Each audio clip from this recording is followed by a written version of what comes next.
Look at this picture.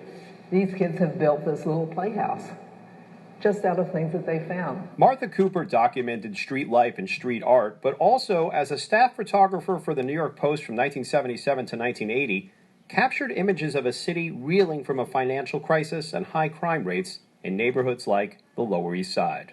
Sometimes I would hang out a little bit and chat, and I did whatever I had to do to get the shot, basically. Cooper's work is part of a new exhibition at the Trotter and Sholer Gallery on the Lower East Side called NY is OK, Our New York Times. It's a multi-generational show featuring 4 New York artists, including John Fekner, who with his stencils addressed issues relating to urban life and decay, pollution, and media.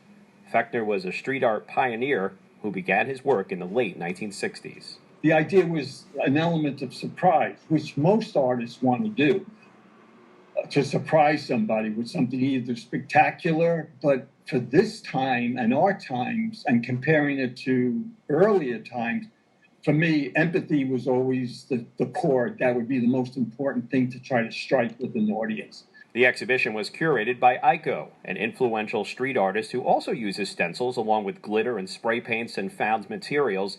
She installed more than 70 pieces of art and photography and arranged them in a way that is a love letter to the streets that inspired their work.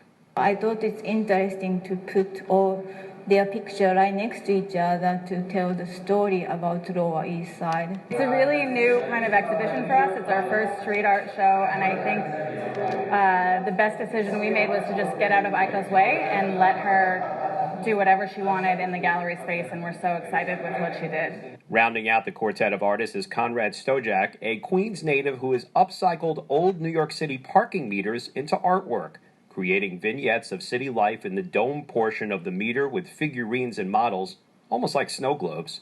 This one shows an outdoor dining scene from the pandemic. You feel like a few years from now, it's going to be like, oh yeah, I remember that. That was us. That was us doing that, eating outside or doing what we needed to do to kind of get through it. You can see the exhibition at the gallery at 168 Suffolk Street, Tuesday through Saturday from 12 to 6 through August 14th. In Manhattan, Roger Clark, New York 1.